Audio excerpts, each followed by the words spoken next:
우리 대출 가능 금액을 계산할 때는 이렇게 계산하시면 됩니다. 좀 빠른 속도로 하려면 LTV가 나온다. LTV가 나오면 여기다 이 부동산의 가격을 곱하면 됩니다. 그러면 뭔가 대출액이 나옵니다. 그 다음에 이제 DTI가 나온다. DTI가 나오면 여기다가 이 소득을 곱하면 됩니다. 소득. 그러니까 이렇게 해서 요거를 저당상수로 나누면 됩니다. 이렇게 해서 대출액이 나오는데 둘 중에 이게 작은 금액을 빌려주겠다 그런 의미입니다. 근데 만약에 이 다른 기타 부채에 대해서 나가는 이자가 있다. 그러면 기타 부채로 나가는 이자는 여기서 빼내야 됩니다. 이런 식으로. 자, 읽어볼게요. 1번. 서울에 거주한 A가 다음과 같이 시중은행에서 주택을 담보로 대출을 받고자 할 때 A가 받을 수 있는 최대 대출 가능 금액은 LTV는 60%를 적용하겠답니다. LTV 잠깐만요. 얘는 60%. 자, 그 다음에 거기 보니까 이 DTI는요 40%를 적용하겠답니다. 40%. 그 다음에 거기 보니까 담보 평가격은 5억 원이랍니다. 5억. 이렇게 5억. 그 다음에 거기 보니까 소득은 6천만 원이랍니다. 6천만 원이다. 이렇게. 그 다음에 자, 사업자금 대출 받은 게 있는데 이자로 연간 1200만 원 나가는 게 있답니다. 1200만 원 나가는 게 있대요. 여기서 빼주면 됩니다. 이렇게. 자, 그리고 저당상수는 0.12네요. 0.12. 이렇게 해서 이 공식 머릿속에 들어오면 곧바로 계산할 수 있을 겁니다. 그러면 얘랑 곱하면 5, 6, 30에서 3억이 됩니다. 얼마라고요? 3억. 이렇게. 그 다음에 요거는 이제 4, 6, 24에서 2,400만 나오죠. 여기서 1,200만 원 빼니까 1,200만 원 됩니다. 여기다가 0.12로 나누면 1억이 됩니다. 둘 중에 작은 금액이 얼마라고요? 1억이다. 정답은 1번 후에 써야 됩니다. 1번. 자, 2번 볼게요. 이렇게 할 수 있겠죠? 이런 식으로. 2번에 주택담보대출에 관한 설명 중 틀린 것은, 요거는 이런 얘기를 해볼게요. 내가 1년에 이자를 1년에 한 번 받는다. 10,000원을. 자, 1년 이자가 10,000원이라면 10,000원 한꺼번에 이렇게 받을 수도 있지만 요거를 3개월에 한 번씩 쪼개서 받을 수도 있겠네요. 이렇게 1년 동안. 그래서 요때 얼마라고요? 2,500원. 요때 얼마라고요? 2,500원. 요때 얼마라고요? 2,500원. 2,500원. 쪼개서 받을 수 있다면 자, 이 차입자 입장에서는 대출자 입장에서는 뭐가 더 유리하냐면 이렇게 받는 게 더 유리합니다. 왜냐하면 이 복리의 형태는 이자에 또 이자가 붙어야 안 붙어요? 복리가 뭐예요? 여기서 받은 이자 있죠? 여기 또 이자가 또 붙을 거 아닙니까? 그거 훨씬 더 많아지는 겁니다. 그러니까 1년에 한 번 받는 것보다는 쪼개서 여러 번에 걸쳐서 나누어 받는 게 더 유리합니다. 이렇게. 그래서 2번에 읽어볼게요. 주택담보대출에 관한 설명 중 틀린 것은 1번이 틀렸는데 연간 이자율이 같은 1년 만기 대출의 경우에 대출자는 기말에 한 번 이자를 받는 것이 기간 중 사후에 나누어 받는 것보다는 유리한 게 아니라 뭐라고요? 불리하다 해줘야 돼요. 알겠죠? 불리하다. 그러니까 여러 번 나누어 받는 게 훨씬 더 유리합니다. 자, 그 다음에 오른쪽 3번 보겠습니다. 주택담보대출에 관한 설명으로 옳은 것은 자, 대출 비율이 높아질수록 그러니까 돈을 많이 빌려줄수록 은행 입장에서는 위험이 커지니까 주택담보대출의 금리는 낮아지는 게 아니라 높아진다. 2번 볼게요. 대출 시점에 고정금리 주택담보대출의 금리가 변동금리 대출보다는 금리가 낮다가 아니라 높다 해줘야 됩니다. 왜냐하면 고정금리는 나중에 이자를 못 건들죠. 그러니까 아예 처음부터 빌려줄 때 예상되는 인플레를 반영하려고 할 겁니다. 그 다음에 3번 볼게요. 고정금리의 경우에 대출의 만기가 길어질수록 대출 기간의 금리 변동 위험은 커진다. 이거 맞는 겁니다. 예를 들어서 고정금리가 만기가 3년이다 이런 경우도 있고 30년인 경우도 있겠네요. 그러면 30년이라면 나중에 30년 동안에 인플레가 어떻게 변할지 시장이 어떻게 변할지 모르는 거죠. 그러니까 훨씬 더 만기가 길어질수록 은행 입장에서 위험이 커질 수밖에 없습니다. 그러니까 이자를 좀 더 높일 수밖에 없네요. 이렇게. 자, 그래서 3번은 맞는 겁니다. 다시 읽어볼게요. 고정금리의 경우에 대출의 만기가 길어질수록 대출 간의 금리 변동 위험은 커진다는 얘기죠. 그러니까 이자율도 높을 수밖에 없는 겁니다. 무슨 얘기 하겠죠? 이렇게 하시고. 그 다음에 자, 4번 볼게요. 고정금리에서 시장금리가 대출금리보다 높을 때 대출기관은 차입자의 조기상환 위험에 노출된다. 이거는 금리가 높을 때가 아니라 시장금리가 내려갔을 때이죠. 내려갔을 때 차입자가 조기상환을 하려고 할 거 아닙니까? 그러니까 낮을 때, 높을 때가 아니라 뭐라고요? 낮을 때 해줘야 됩니다. 그 다음에 CD금리가 상승하면 CD금리를 기준금리로 하는 변동금리, 주택담보대출의 금리는 반대로 하락하는 게 아니라 같이 상승합니다. CD금리에 맞춰서, 평균적인 CD금리에 맞춰서 CD금리가 올라가면 같이 올리라는 얘기죠. 내려가면요 같이 내리라는 얘기입니다. 이렇게 연동시켜서 내리거나 올리라 그 얘기입니다. 그 다음에 4번 볼게요. 자, 그 다음 문제입니다. 번호가 바뀌었어도. 자, 다음의 자료에 주택 저당 대출에 관한 설명 중 옳은 것은, 자, 대출 금리는 1억 2천인데 대출 금액은 매월 원금 균등 상환 방식입니다. 대출 만기는요 20년, 대출 이자는 10%로 고정금리입니다. 그러면 원금 균등의 경우에는 이렇게 먼저 매년 혹은 매월 갚을 원금액을 먼저 계산해야 됩니다. 이렇게. 그리고 항상 이자는 남은 금액에 대해서 이자가 붙는 겁니다. 남은 잔금에 대해서. 그러니까 1억 2천을 빌렸네요. 1억 2천을 빌렸는데 요걸 언제 20년 동안 갚기로 했습니다. 20년 동안 갚기로 했는데, 자, 요거는 매월 갚기로 했죠. 그러니까 1년은 몇 달로 돼 있어요? 어떤 사람은 뭐 10달 아닙니까? 이렇게 얘기하는데, 그거는 잘못된 생각입니다. 1년은 12달로 되어 있습니다. 이렇게. 자, 그래서 12를 곱해야 됩니다. 240개월로 나눠야 됩니다. 그러면요, 매달 50만원씩 납부합니다. 얼마씩 하고요? 50만원. 자, 그리고 이제 이자는 이제 첫 달 이자는 1억 2천에다가 곱하기 이거 금리가 10%라고 했는데, 이 10%는 별 말이 없으면 연이자를 얘기합니다. 무슨 이자라고요? 연이자. 그렇기 때문에 요거를 원리자로 바꾸려면 12로 나눠야 됩니다. 나눠야 돼요. 그러면 요 계산하면, 이 계산할 때는 0.1 나누기 12 곱하기 1억 2천 해주면 됩니다. 그러면 100만 원 나옵니다. 얼마라고요? 100만 원. 자, 그럼 하나는 알아볼게요. 1번에 첫 해 불입할 원리 금액은 100만 원이 아니라 150만 원입니다. 얼마라고요? 150만 원. 자, 2번에 볼게요. 시간이 지날수록 상환할 원금은 점점 감소하는 게 아니라 상환할 원금액은 매달 일정합니다. 어떻다고요?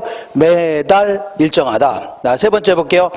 만약에 이게 원리금 균등 상환 방식이라면 얘가 초기에 지불액이 가장 많습니다. 그 다음에요, 원리금 균등 체증시켜야 됩니다. 그러니까 만약에 원리금 균등 상환 방식이라면 초기에 지불할 금액이 작습니다. 작아요. 한번 읽어볼게요. 원리금 균등 상환 방식의 조건이라면 첫 해 원리금 지불액은 위의 조건보다는 크다가 아니라 뭐라고요? 작다 해줘야 됩니다. 작다.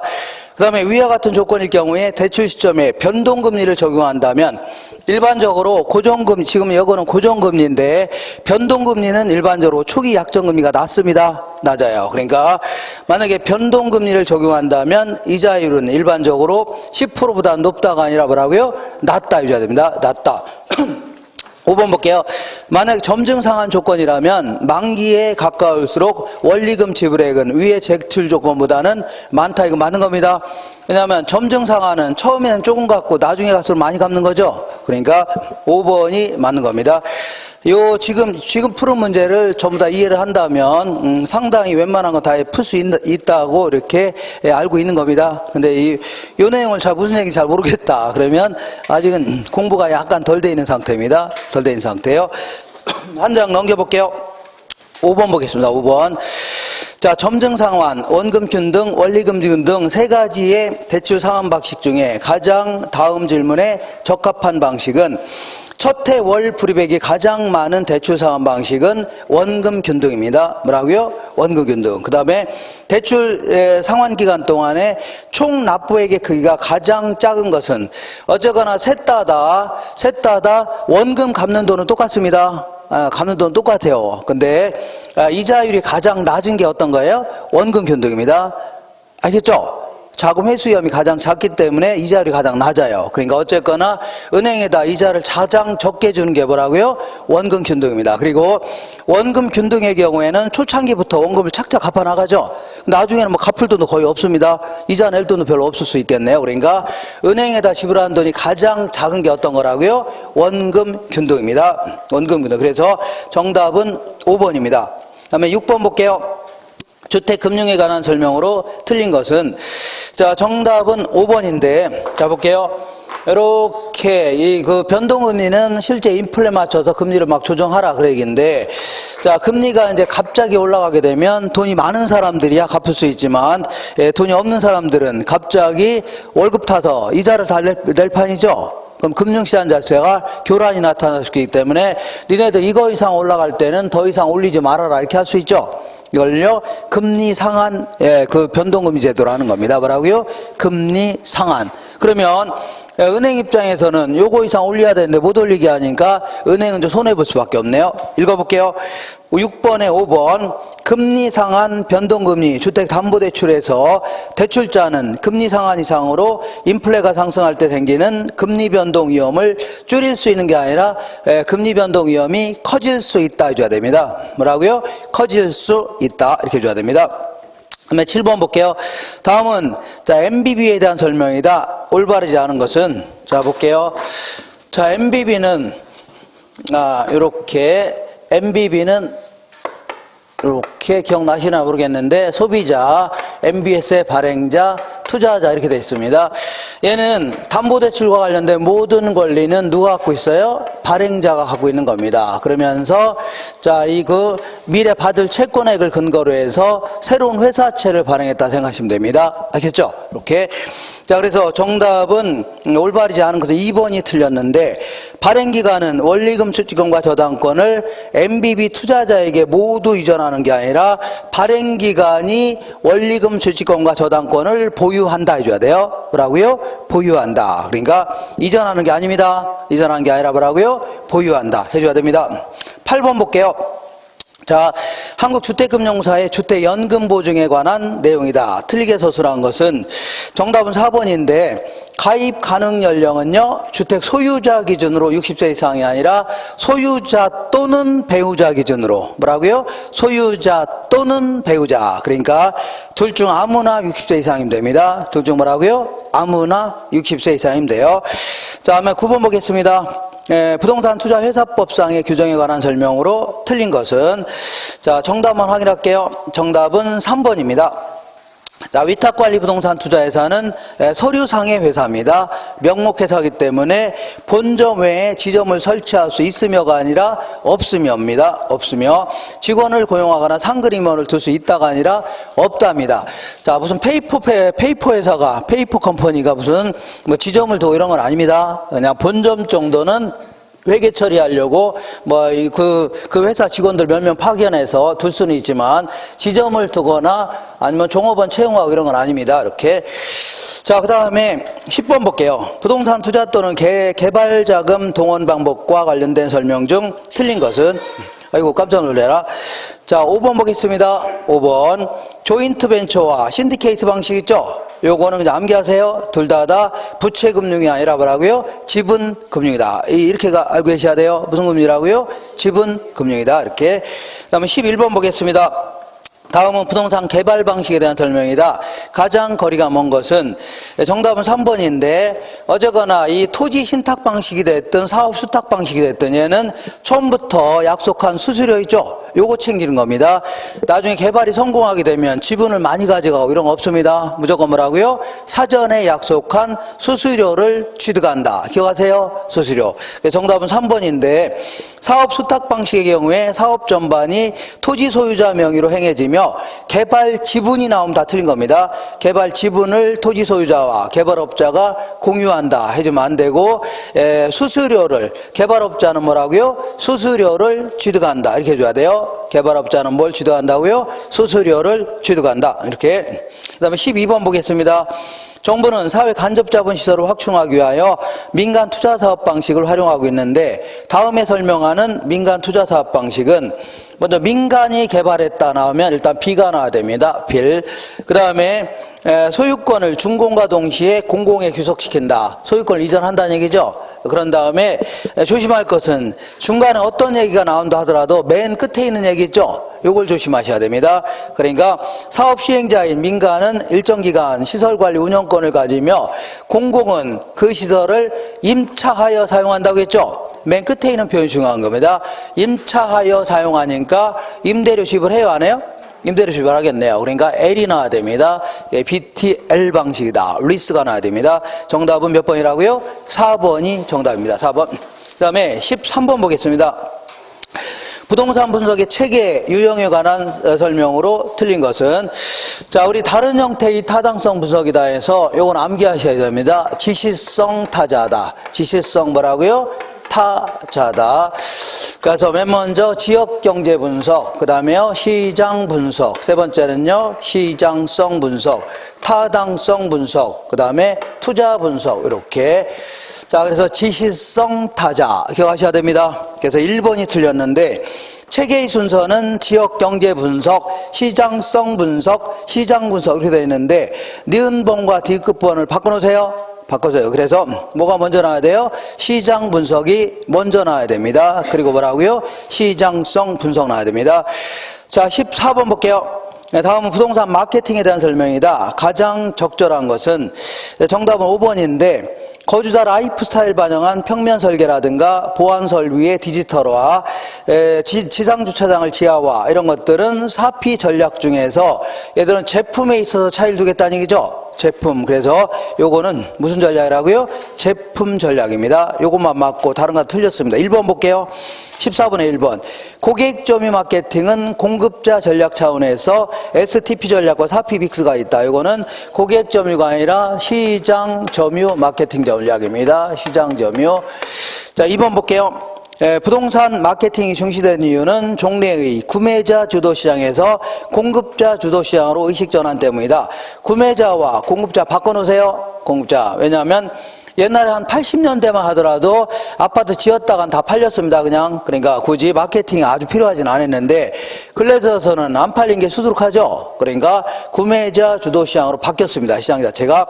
세 번째, 관계 마케팅 전략은 구매 의사결정 과정에서 각 단계, 이런 표현 나오면 무조건요 관계 마케팅이 아니라 고객 점유 마케팅입니다. 뭐라고요?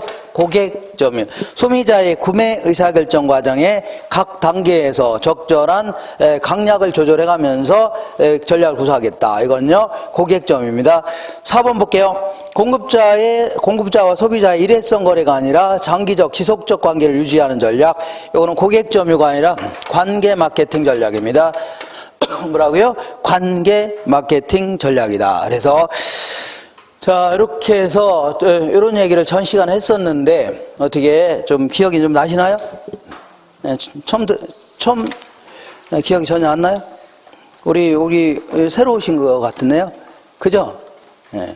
어떻게 좀 공부 좀 원래 좀 하셨나요? 아, 처음 하신 거예요?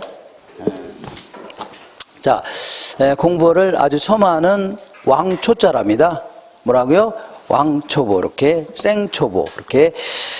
자, 그래서 올해는 공부를 처음 하셨기 때문에 조금 뭐랄까요?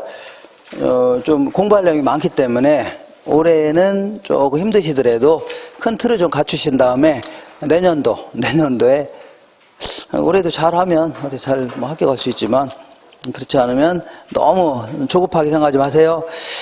자, 어디를 볼 거냐면요. 요거 볼게요. 요거.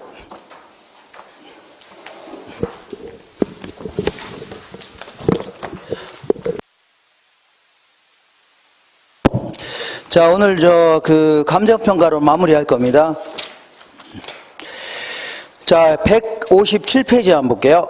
157페이지. 자, 우리 같은 사람들은 가격이나 가치나 뭐 그놈이 그놈 같은데 이 감정평가 하시는 분들은 이걸 구분하고 있습니다. 구분해요. 그러니까 자, 1억짜리 물건을, 부동산을 9천만 원에 구입했다. 이렇게 치자. 이렇게.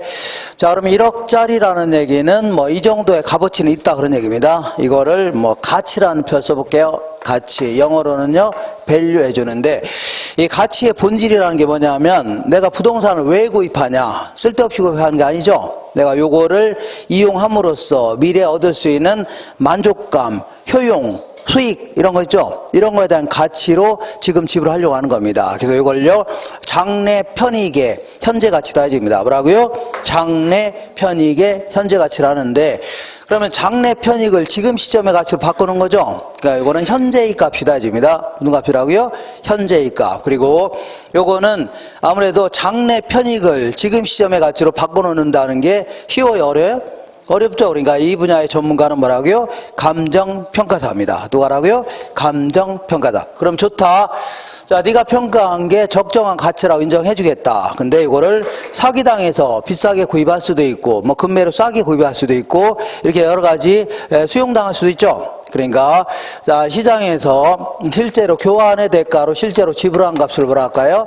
가격이다. 이거를요 프라이스 해줄게요. 요거는 교환의 대가로 실제로 지불한 값이기 때문에 10년 전에 거래했더라도 과거지만 10분 전에 거래했더라도 과거는 과거죠. 그러니까 과거의 값이다 해집니다. 그리고 요거는 공인중개사가 전문가다 해집니다. 중개사가 중개활동할 때 과거에 거래했던 가격 같은 거 있죠. 요 취합해서 앞으로 올라갈 겁니다. 이렇게 이제 뭐 중개활동 할 겁니다. 자, 그리고 자, 요거는 이 가치라는 것은 보는 관점에 따라서 무수히 많을 수가 있는 겁니다. 예를 들어서 이걸 뭐 시장 가치라는 걸로 평가할 수도 있고, 그 다음에 무슨 보험 가치다, 교환 가치다, 담보 가치다, 장부 가치다, 뭐 공익 가치다, 어쩌고 시장 뭐 사용 가치다, 보는 관점에 따라 무수히 많을 수가 있는 겁니다. 근데 이제 가격이라는 것은 주어진 시점에 한 개밖에 없는 겁니다. 예를 들어서 구입할 때 하나의 가격으로 거래하는 거지 여러 개의 가격으로 거래하는 건 아니겠죠. 그러니까 주어진 시점에 몇 개라고요? 한 개밖에 없다 기억하시고, 요 밑에 있는 내용 좀 확인할게요. 자, 가격의 기초는 어디에 있다고요? 가치에 있는 겁니다. 예를 들어서 가치가 한 100억 정도 된다. 그러면 거기서 왔다 갔다 하겠죠, 가격은. 그 다음에 가치가 1억밖에 안 된다. 그러면 1억에서 왔다 갔다 할 겁니다, 가격은. 그러니까 가격의 기초는 어디에 있다고요? 가치에 있다. 그리고 가격은 자, 이게 가치가 이 정도 된다고 치자. 그러면 뭐 단기적으로는 뭐 사기당해서 비싸게 거래할 수도 있고, 뭐 금매로 좀 싸게 거래할 수도 있고, 이렇게 들쑥날쑥 하는데, 장기적으로 본다면, 통계를 낸다면 가격과 가치는 뭐라고요? 거의 일치할 수밖에 없는 겁니다. 거의 뭐라고요? 일치한다. 읽어볼게요.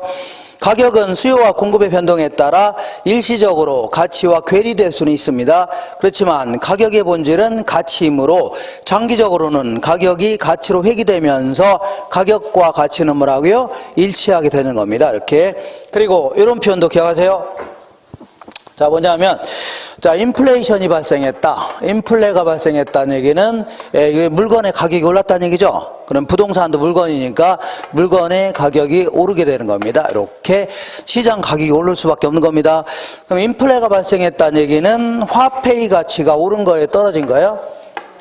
자, 인플레가 발생하면은 자, 물건을 똑같은 화폐를 가지고 물건 조금밖에 구입 못합니다. 그러니까 화폐의 가치가 하락하는 겁니다. 뭐라고요?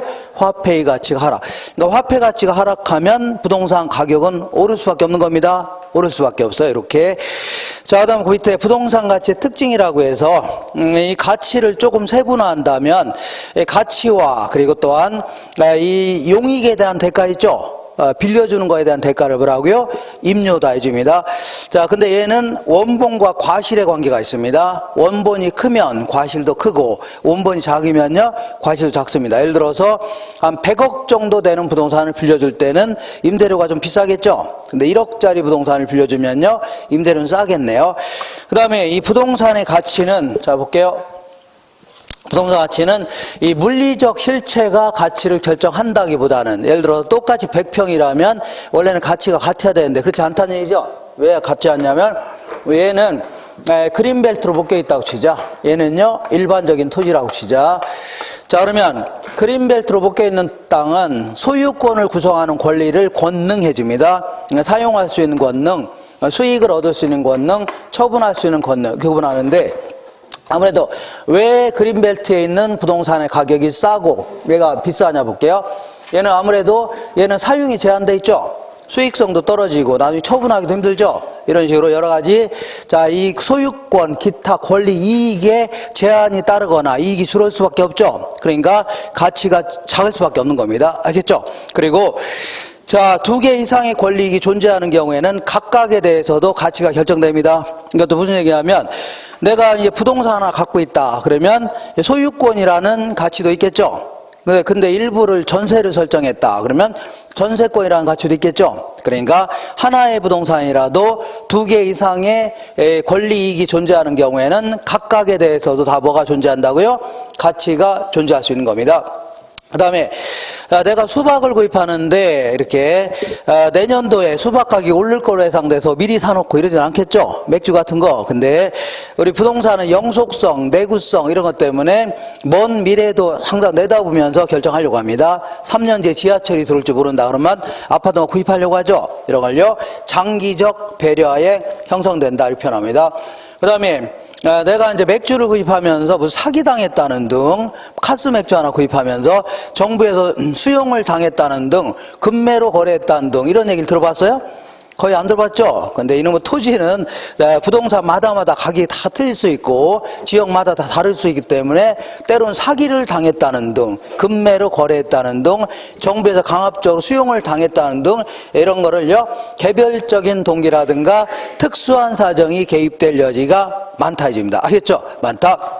그 다음에, 자, 똑같은, 아이파크 아파트가 딱 있는데, 자, 생긴 게 똑같다면 가치가 같아야 되는데 얘는 주변에 있는 다른 부동산과의 상호작용하에 가치가 결정됩니다.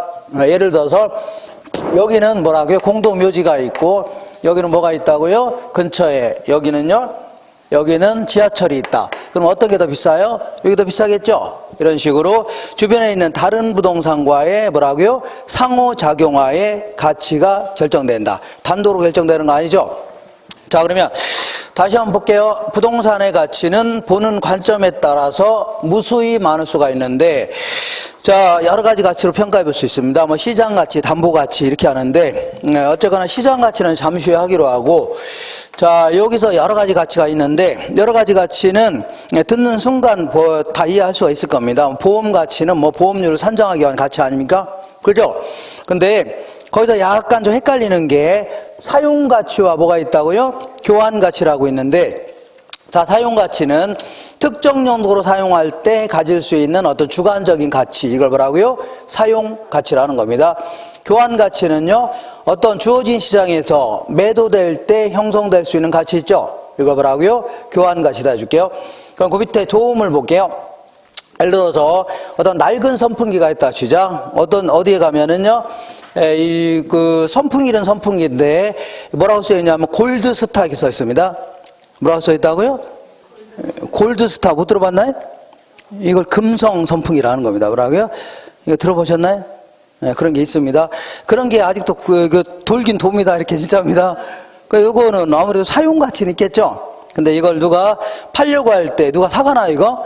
고물상도 안 사갑니다. 이거 갖다 처분하기 힘들어서. 그러니까 얘네들은 아무래도 교환 가치는 낮지만 사용 가치는 어떻다고요? 높을 수는 있겠네요. 근데 500년 된 요광이 있다고 치자. 요광은 또 아시나요? 요광 옛날에 화장실이었습니다. 요광. 요거는 아무래도 요즘에 누가 사용합니까? 요광? 사용 가치는 거의 없을 겁니다. 그렇지만 인사동 이런 데 가면 500년 된 거는 요거는 아주 돈 좀 받을 수 있을 겁니다. 교환 가치는 높을 수도 있겠네요. 그죠? 뭔 얘기 하겠죠? 이렇게 하시고. 자, 그러면 자, 그러면 보는 관점에 따라 무수히 많을 수 있는데, 도대체 그러면 어떤 형태로 평가하냐 그런 얘기입니다. 감정평가사는 그래서 원칙적으로는 시장 가치로 평가하는 게 원칙입니다. 부동산의 가치를 평가를 의뢰받은 감정평가사는 어떤 식으로 평가하라고요? 시장 가치로 평가하는 게 원칙입니다. 아시겠죠? 그러니까 이거 원칙이라는 얘기지 반드시 이걸로 평가하라는 건 아닙니다. 그러면 시장 가치는 뭐냐? 이거는 이제 옛날에는 정상 가격 이렇게 표현했습니다. 뭐라고요? 정상 가격. 그러니까 극히 정상적인 가치 있죠? 이걸로 평가하는 게 원칙입니다. 그럼 정상 가치가 뭐냐?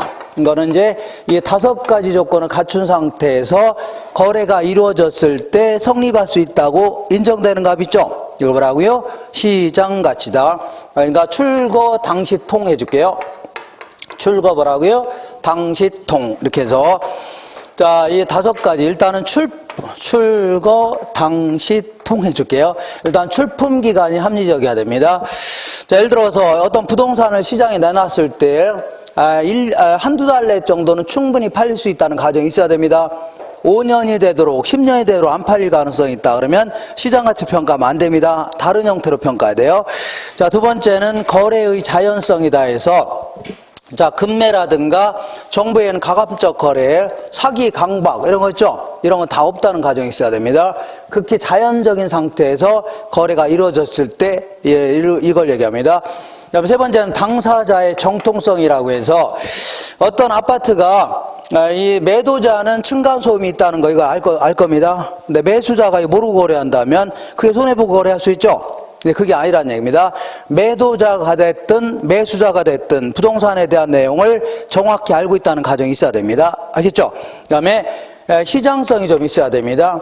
시장에서 빈번한 거래가 있어야지 교회라든가 관공서 이런 것들은 시장성이 없죠. 그러니까 시장 가치로 평가하면 돼야 한대요? 안 됩니다. 마지막으로 통상의 자유경쟁시장, 그러니까 자본주의 국가에서의 어떤 자유경쟁시장 있죠? 이런 걸 가정해야 되지 어떤 폐쇄적인 시장을 가정하면 안 됩니다. 이렇게. 자, 이렇게 해서 한 5가지 조건을 갖춘 상태에서 거래가 이루어졌을 때 성립할 수 있다고 인정되는 값, 이걸 뭘 한다고요? 이거를 시장가치다 해줍니다. 뭐라고요? 시장가치. 근데 반드시 시장 가치로만 평가해라. 그건 아닙니다. 얼마든지 다른 가치로 평가할 수 있는 겁니다. 오른쪽 볼게요. 시장 가치, 외의 가치다 해서 예를 들어 법령에 다른 규정이 있는 경우, 예를 들어 조세를 부과하고 이럴 때는 개별 공시지가라든가 이런 걸 별도로 정할 수 있습니다. 이런 거라든가 아니면요 의뢰인의 요청이 있는 경우, 의뢰인이 이 부동산이 있는데 담보로서의 안정성에 특히 고려해서 평가해달라. 그러면 좀 안정적으로 좀 낮게 평가할 수밖에 없네요. 이렇게 얼마든지 할 수 있는 겁니다. 사회 통념상 필요한 경우, 보험회사 같은 경우는 보험료를 산정하기 위해서 사회 통념적으로 결정되는 어떤 가격 같은 거 있죠. 이런 게 있을 수가 있을 겁니다. 이게 평가할 수 있다는 얘기죠. 이렇게 하시면 돼요. 그 밑에 참고해갖고 한정가치라는 게 뭐냐면 이것도 일종의 시장가치, 외의가치인데 이 병합하는 과정에서 예를 들어 어떤 사람이 백화점을 지으려고 하는데 땅을 구입하는 과정에서 이 사람이 유독히 안 판다고 버티고 있는 거죠. 이 땅 주인이. 이걸 알박기 한다 해줄게요. 뭐라 한다고요? 알박기. 그러면 이 땅이 없으면 백화점 차릴 수 있어 없어요? 못 차리죠. 그러면 얘가 원래는 2억 정도밖에 안 되는 부동산인데 한 10억이든 뭐든 줘야 되겠죠. 이렇게 이런 식으로 병합하는 과정에서 당사자에게만 국한되어 있는 가치를 뭐라고요? 한정가치 이렇게 표현합니다. 뭐라고요? 한정가치. 그다음에 예전에는 시장가치, 적정가격, 최빈가격 이런 거를 약간씩 다르게 막 설명하고 다른 용어로 설명했는데 지금은 다 똑같다고 보시면 됩니다. 뭐라고요? 똑같다. 그래서 다만 소속이 좀 다릅니다. 소속이 시장가치는요 감정평가 규칙에서 얘기하는 그 용어이고 적정가격은요 부동산 가격 공시에 관한 법률 있죠? 이 법에 따라서 얘네들은 적정 가격 이렇게 표현합니다.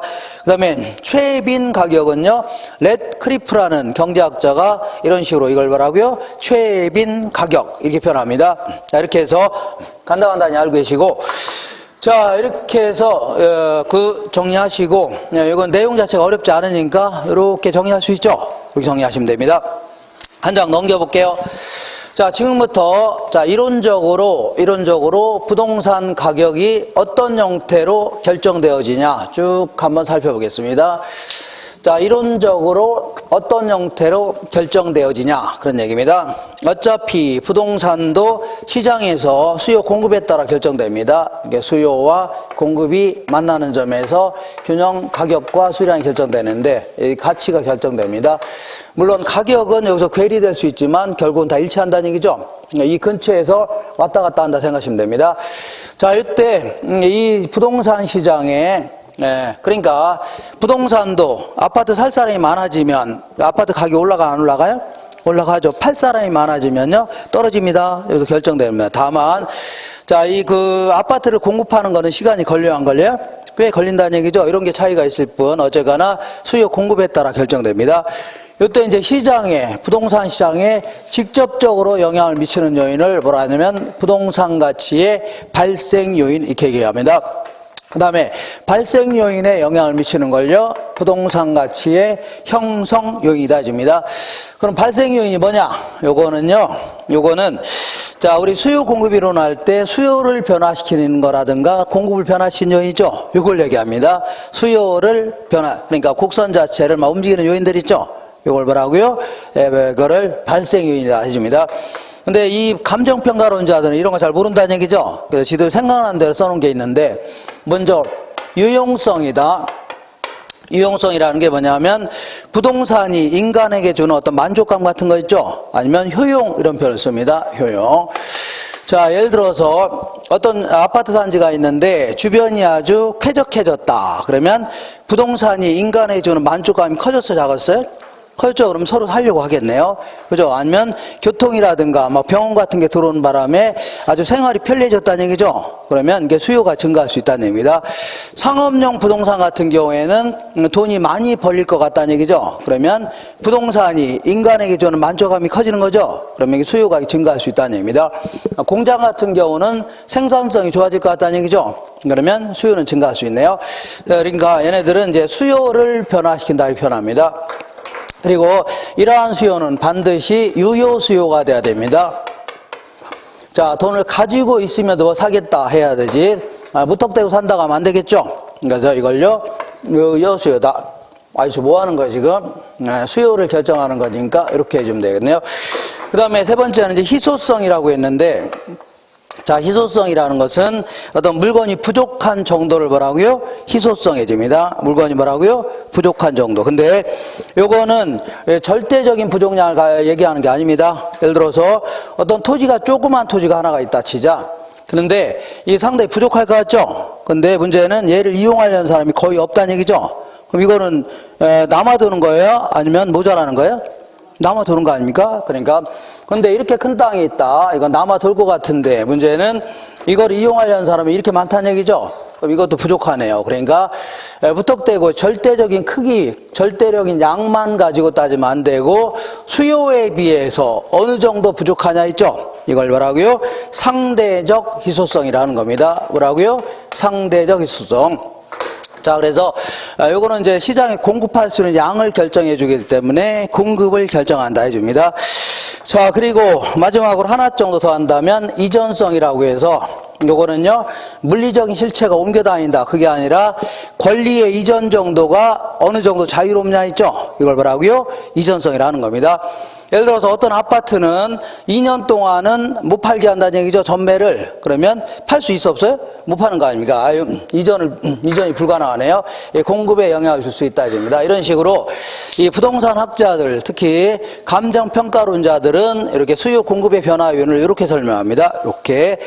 자, 그 다음에 이번에는 발생 요인에 영향을 주는 요인을 뭐라고요? 형성 요인 해줍니다. 뭐라고요?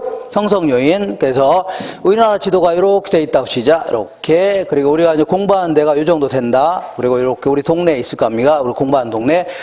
자, 먼저 우리나라 전체에 다 영향을 주는 요인, 이거 뭐라고요? 일반적 재요인 해줍니다.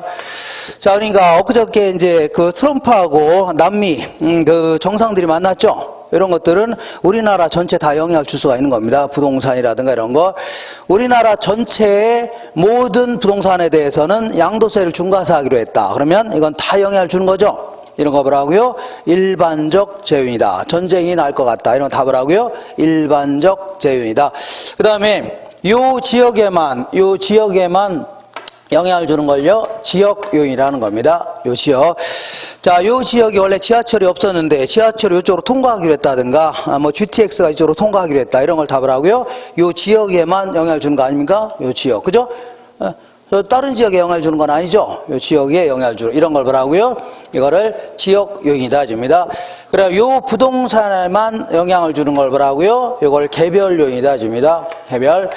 자, 요 부동산이 원래는 요 우리가 공부하는 부동산이 좀 낡았는데 요걸 리모델링 하게 되면 요것만 영향을 주는 거죠. 옆에 있는 부동산에 영향을 주는 거 아니잖아요. 요게 영향을 주는 거 아닙니까? 그죠? 이런 걸 뭐라고요? 개별 요인이라는 겁니다. 이렇게. 그래서 근데 우리 시험에서는 이렇게 이런 걸 가치 형성 요인이라는데 요거를 일반적 요인을 또다시 사회적, 경제적, 행정적 요인 구분합니다. 지역 요인도 마찬가지로요. 사회적, 경제적 뭐라고요? 행정적 요인. 물론 지역의 자연 요인 이런 것도 들어가지만 이렇게 자, 개별 요인은 토지 뭐 건물의 개별 요인 구분할 수 있습니다. 근데 요게 다음 중에 요게 자, 이 사회적 요인이냐, 경제적 요인이냐, 이렇게 구분하라는 문제가, 예전에 좀 물어본 적이 한 두어 번 있었습니다. 아주 옛날에. 근데 요즘에는 거의 최근 10년 동안 물어본 적이 없습니다. 물어본 적이 없어요. 그래서 나올 가능성은 많지는 않지만, 그래도 한 10년 동안 물어보지 않았기 때문에, 한 번도 안 물어봤기 때문에 또 물어볼 수도 있다는 얘기죠. 그죠? 그러니까, 자, 요거를 구분할 때는 이게 사회적, 경제적, 행정적 요인 나오면, 일단 사회적 요인 나오면은 느낌으로 뭐 교육이라든가 복지라든가 이런 거 있죠. 관행, 가치관, 관습 이런 거 있죠. 이런 거 나오면 일단 뭐라고요? 공공시설의 상태 이런 건요. 사회적 요인입니다. 그 다음에 경제적 요인 나오면 우리가 일상적으로 쓰는 경제 용어들 있죠. 그러니까 소비 상태라든가 저축, 재정, 금융, 무역, 환율 뭐 있다 있죠. 이런 다 뭐라고요? 경제적 요인입니다. 그런 행정적 요인은 정부 입장에서의 여러 가지 규제라든가 아니면요 정책이라든가 제도 같은 거 있죠. 이런 거 나오면 다 뭐라고요? 행정적 요인입니다. 근데 간혹가다 이제 헷갈리는 거 있는데 이런 거 볼게요. 부동산 세제 상태다. 자, 세제라는 게 뭐냐면 세금 제도를 얘기합니다. 이렇게 얘기할 때는 뭐라고요?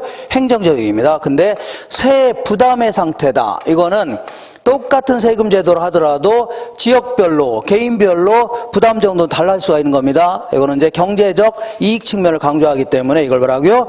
경제적 요인 쪽에 집어넣어야 됩니다. 간혹가다 헷갈리는 게 뭐 교통 체계가 바뀌었다든가 아니면요 산업 기술이 산업 구조가 바뀌었다든가 기술의 혁신이 있었다든가 이런 다 뭐라고요? 경제적 요인이다. 이렇게 정리하셔야 돼요. 무슨 요인이라고요? 경제적 요인이다. 자, 우리 이 책 갖고 오셨나요? 책에 한 문제 정도만 풀어볼게요. 365페이지 보겠습니다. 300 몇 페이지라고요? 65페이지. 자, 그리고 그 7월 달부터는 요거 있죠, 요 책 있죠? 요 책을 처음부터까지 다 풀 거니까 이거 갖고 오세요. 요것만 해도 충분합니다. 충분해요. 그러니까 요걸로 할 겁니다. 다른 민법하고 학계론 요걸로 할 겁니다. 그리고 2차는 무슨 여기 뭐 메가랜드에서 나온 책 있죠? 그걸로 하는지 뭐 잘 모르겠는데 어쨌거나 1차는 요걸로 할 겁니다. 갖고 오세요. 요걸로 하세요. 들고 다니세요. 이렇게. 자, 빼놓지 않고 전부 다 할 거니까 처음부터 어디를 볼 거냐면요. 365페이지 1번 볼게요. 응용 예상 문제 1번. 다음 내용 중 타당하지 않는 것은 부동산 가치 발생 요인에는 유용성, 유효수요, 상대적 기소성, 권리 이전성 등이 있다. 맞는 겁니다. 이번에 권리의 이전성이란 부동산의 소유권을 구성하고 있는 모든 권리에 대한 통제의 정도가 이전되는 거죠. 물리적 실체가 이전되는 건 아닙니다. 물리적 실체가 옮겨 다닐 수는 없는 거 아닙니까? 통제의 정도가 이전되는 거. 3번 볼게요. 부동산 가치 형성 요인 중에 인구의 상태라든가 가족 구성, 가구 분리 등의 상태, 교육 및 사회 복지 이런 거는요 사회적 요인에 해당됩니다. 4번에 부동산 가치 형성 요인 중에 토지 및 주택 정책의 상태라든가 부동산에 대한 세제의 상태, 세금 부담의 상태, 교통 체계의 상태 등은 행정적 요인에 해당된다. 물론 위쪽에 있는 거는 전부 다 행정적 요인 맞습니다. 근데 아랫줄에 있는 세금 부담의 상태라든가 교통 체계의 상태 있죠? 이 두 놈은 경제적 요인입니다. 무슨 요인이라고요? 경제적 요인이다. 그 다음에 부동산 가치 형성 요인 중에 기술의 혁신, 산업 구조 등의 상태는 뭐라고요? 경제적 요인에 해당됩니다. 그래서 예전에 이제 15회 이전에는 이런 거 몇 번, 두 번인가 해서 물어봤는데, 그래서 한번 이렇게 해서 최소한 요 정도 있죠? 요 정도는 기억하고 가세요. 요 정도. 이렇게 해서 자, 부동산 가치 이론적으로 어떤 형태로 결정되냐 쭉 알아봤습니다. 그러면 잠깐만 쉬었다가 그 다음 렉션 할 겁니다. 이렇게.